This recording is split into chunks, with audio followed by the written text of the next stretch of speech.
Ang sino mang makakita ng mukha ng Diyos, ang susunod ay kamatayan. Pero tayong mga Kristiyanong nabinyagan, binigyan ng pagkakataong makaniig ang Diyos araw-araw, hindi na kailangang magbagong anyo ni Kristo sa ating harapan.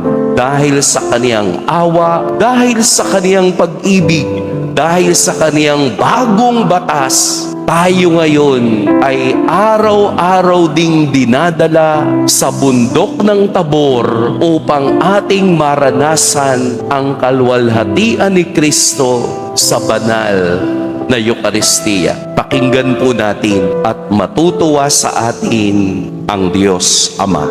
Pagpalain tayo ng Poong May Kapal.